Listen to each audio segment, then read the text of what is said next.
Good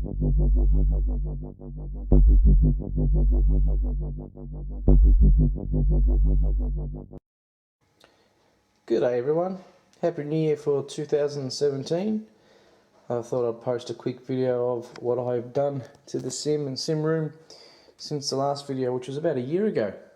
Sorry I haven't put much up. I've just been really busy with flying and not so much the building, so there wasn't really much all to show. And also becoming a dad, so I've become a father since the last time I've put the YouTube video up, and yes, I've been learning how to do that. That's also been a great experience.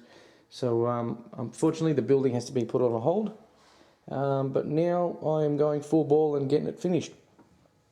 So as you can see, I haven't done all that much to the cockpit. I have recently just installed a weather panel there and a data printer.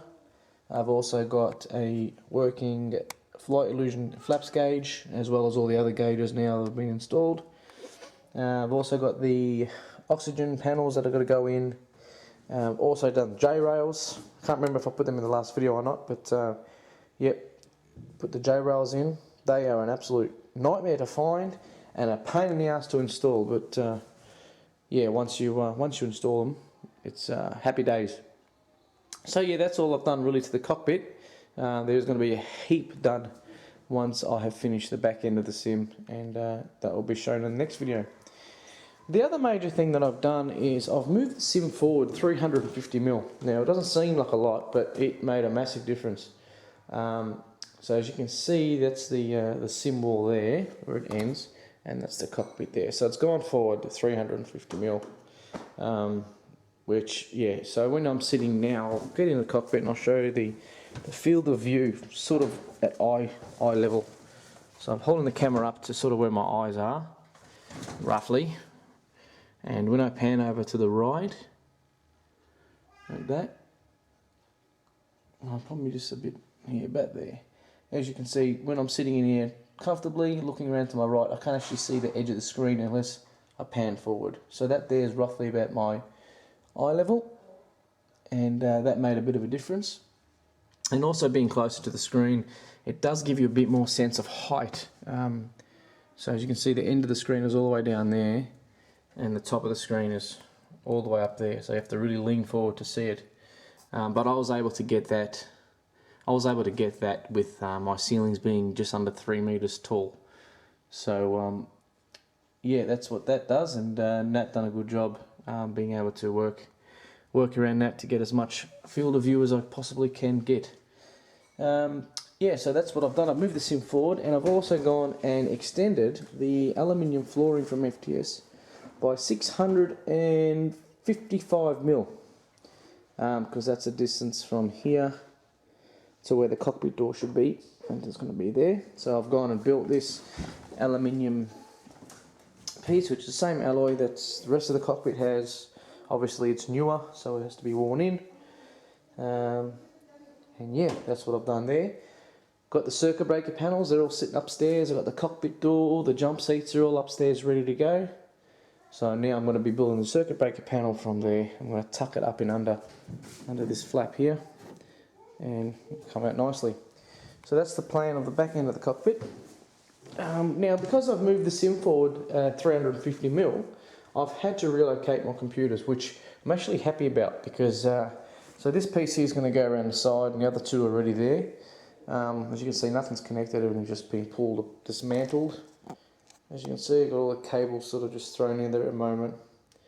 I'm going to get all the auxiliary cables. They're all going to be going along the back of the MIP, down through the aluminium flooring and out the side, so you won't see any cables coming out from the front of the cockpit at all.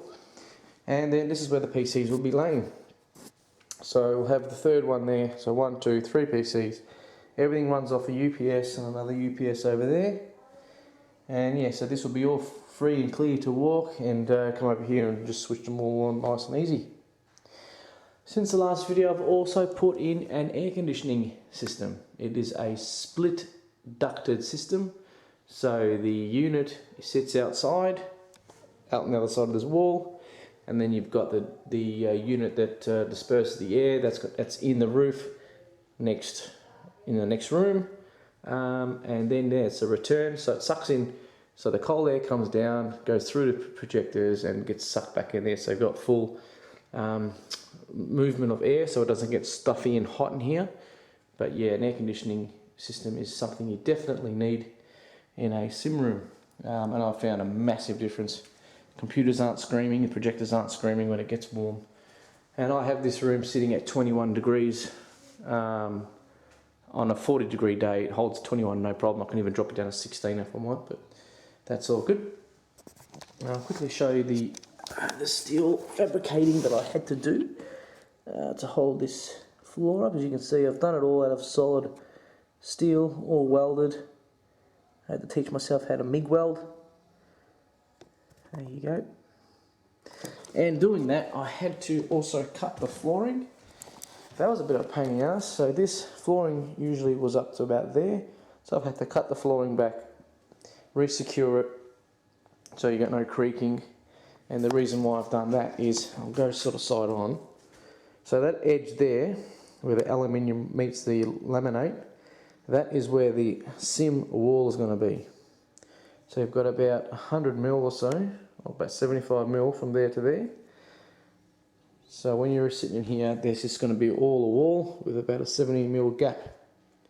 70 mil wall that's going to come out from here and then return back. So I've got 1.5 meters roughly from there to that wall, 1.5 meters. So plenty of room to swing a cat in here, as they say.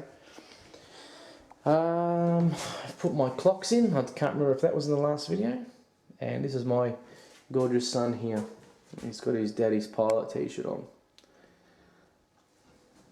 Also what I've done is I've gone and put a security gate in. Solid steel security gate. That is basically just to just secure the sim room, so I have parties and whatnot. People can't go and fly without me knowing. And yeah, just overall security. Yeah, that's all I've really done since the last video. Like I said, I haven't done an awful lot. I am in the process of finishing this, so I'm going to be doing this as soon as I finish this video. I've got to now just put a skirting all the way around the sides. And the reason why I had to pull this down was because I had to raise the this ceiling height here. Used to be down about 200 mil, but that didn't give me enough clearance from the top of the cockpit door down to the sim. It would hit about there, so I've had to push that up, so now it clears it down. No worries. So I've done that, and I've also had to widen the room, this wall, sorry, by a lousy 10 mil.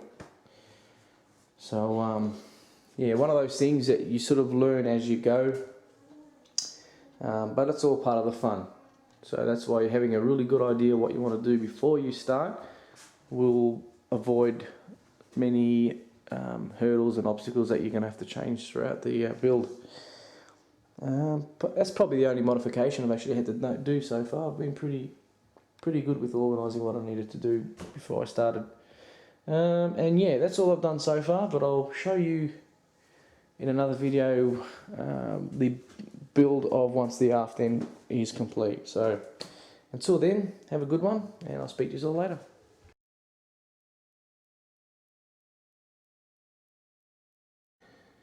Alright guys, before I go, I'll show you one more thing. This is the cockpit door that I'm going to be using into the sim.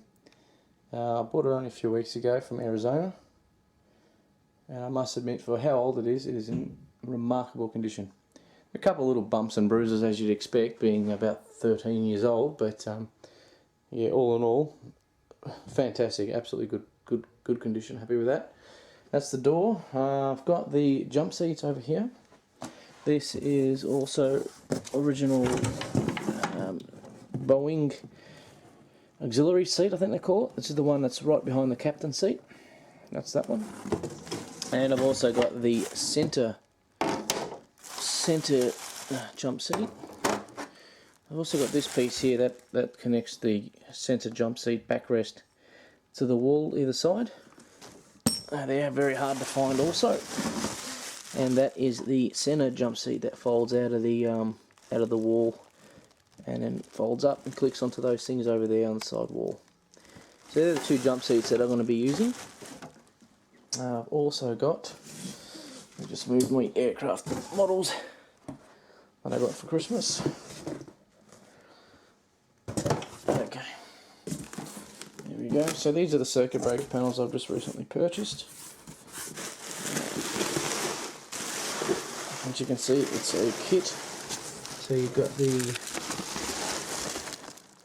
these are all the decals, and the rest of the kit is underneath in that box there. I'm not going to pull them out because it's very neatly packed, and I'm going to leave that as a surprise once they're put together in the sim. So you can wait for the next video for that one.